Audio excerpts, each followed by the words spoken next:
Hey, how's it going? Welcome back to my channel, The Lazy Bookworm. I'm Rebecca, very pleased to meet you. Today we are doing the mid-year book freakout tag.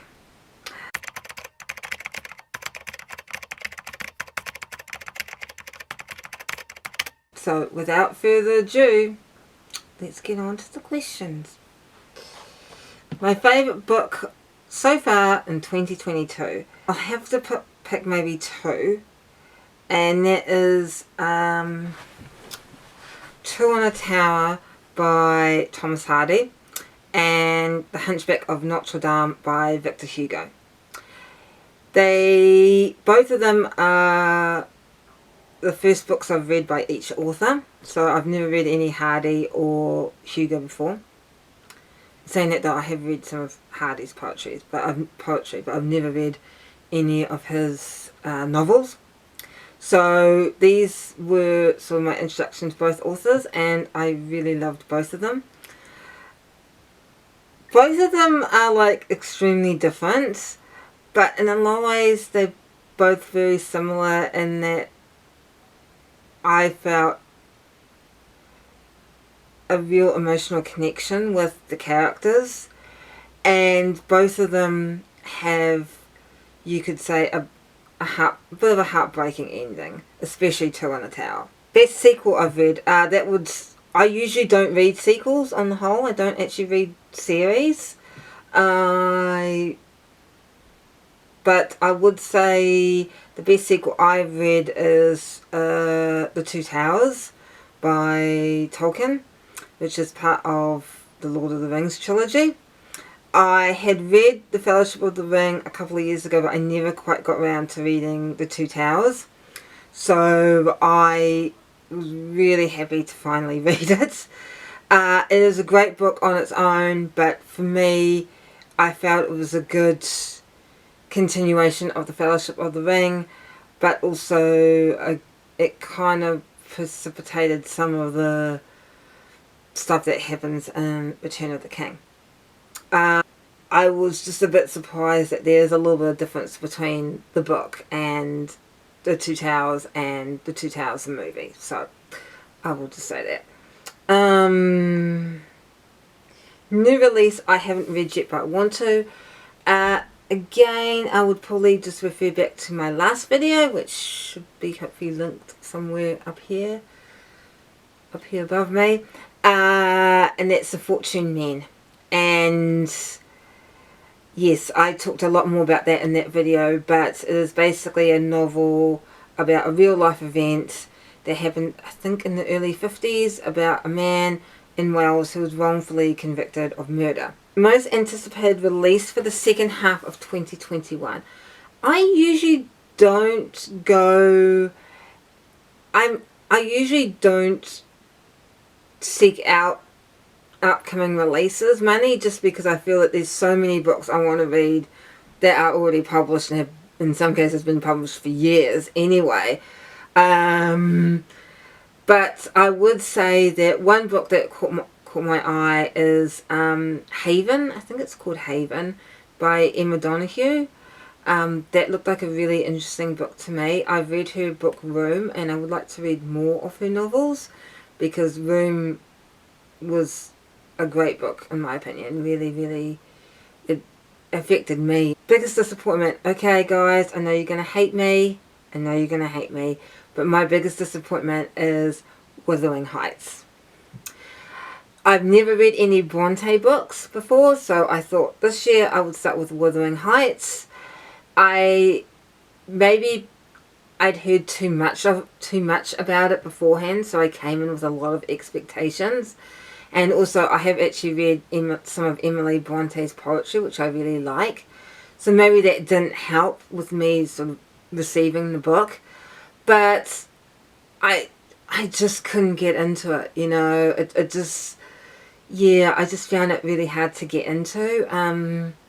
Maybe it was sort of like the gothic kind of style of it, because I don't think on the whole I'm really into gothic literature. I would recommend it to anyone. Biggest surprise, I would say my biggest surprise, I've had quite a few surprises in a way, but my biggest surprise is Piranesi by Susanna Clarke. I'd heard a lot about this book, and I've heard a lot about Jonathan Strange and Mr. Noel. I didn't really know that much about it going into it, and I will tell you, it was a really surprise for me. It was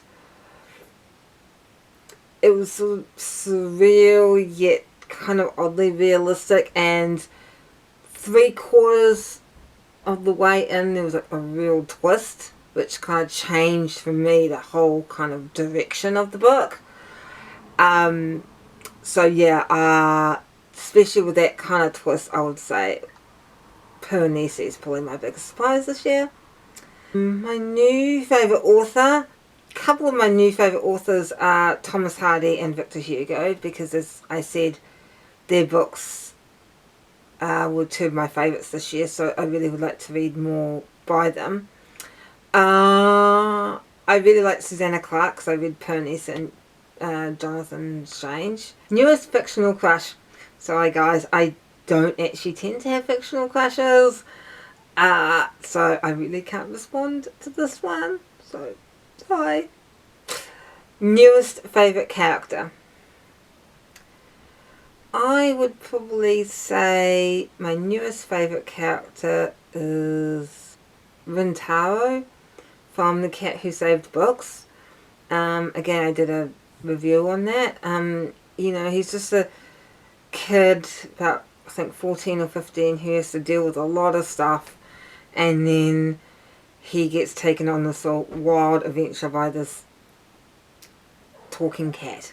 So, and I could really feel this sort of him just feeling totally overwhelmed at certain points, and sort of unsure and kind of slightly insecure, and I guess some of the normal teenage stuff that, you know, you go through in that. So I really liked that character. I also liked the main character in the book Passing by Nella Larson. I've just finished that book, and I really liked her because she seemed a very complex character, and what she did at the end sort of kind of left me with sort of in-laws a lot of questions. Like, she's probably a character I would actually probably most like to actually, in a sense, have a conversation with and figure out, you know, more about what makes her tick. Books that made you cry, Hunchback of Notre Dame, without a doubt.